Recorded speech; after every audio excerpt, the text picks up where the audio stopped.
In 1977, Lewisham Council took a huge risk. In the heart of a housing crisis, they funded one of the most radical, progressive and unique housing schemes London has ever seen. 13 new homes, built not by developers, not by contractors, but by the people who are actually going to live in them. Ordinary people on council housing waiting lists, with families, full-time jobs and kids. Not a single person with experience in building. Armed with nothing but basic tools, materials from a local timber yard, and one architect's radical vision, they set out to build their own futures. What could possibly go wrong? The IKEA Effect is a psychological phenomenon where people value things more when they have had a hand in creating or assembling them. Named after IKEA because when customers put together their own furniture, even if it's a bit wonky and imperfect, they end up loving it more than if they had bought it pre-built. Effort equals value. The more effort you invest into something, the more ownership and emotional attachment you feel towards it. And the bigger and more substantial the task, the stronger this effect becomes. So imagine applying that principle not to a chair or a bookshelf, but to an entire house. That's exactly what Walter Segal set out to do in 1977. It was entirely designed for laymen.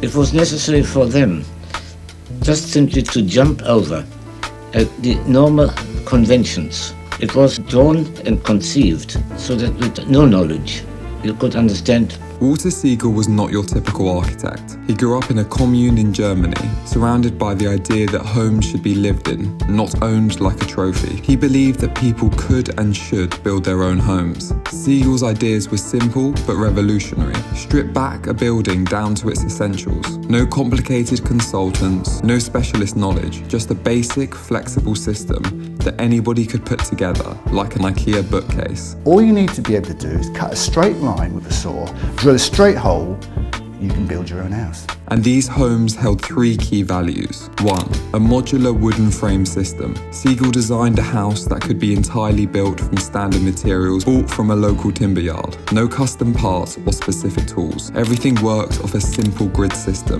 meaning parts were interchangeable and modular, like building with Lego. Things held a shared language. Houses were built on the ground, then the frames were lifted into place. So we spent months building frames on the horizontal, on the ground. And then when time to come to raise the frame, we call all our neighbours and a whole bunch of people holding those frames and why we tie them with temporary joists. And it was like you spent months down here and all of a sudden, oh my God.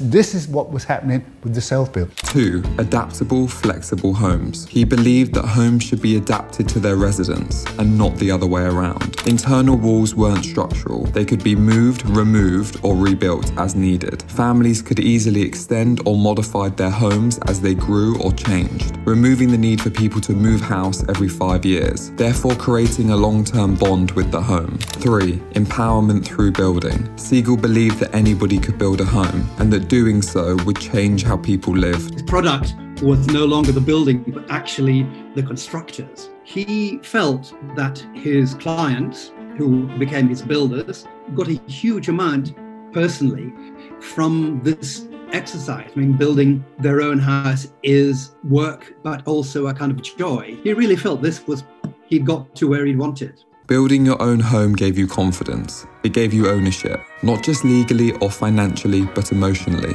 And it also built a true community. Neighborhoods became teammates. Children played on work sites. People shared tools, advice, and ultimately trust. They were not just building homes, they were building neighborhoods. During this time, the city was deep in a housing crisis. Thousands of families sat on council waiting lists, desperate for homes. Most new homes were dominated by a few big developers, churning out identical estates purely for profit. Today, around 75% of new homes in the UK are built by a handful of large companies. Little choice, little creativity, and little soul. Walter Segal wanted to break this mold. Homes built by people for people, not for shareholders. But it wasn't easy. Self-builders in Lewisham worked for years, every weekend and every evening after work, trying to balance other life commitments with the huge task of building a home. Today, the self-build spirit lives on, but it's rare. Groups groups like Russ are still pushing for affordable self-build schemes, like Church Grove and Lewisham are trying to keep this dream alive. But self-build isn't a pure solution to the housing crisis. It's slow,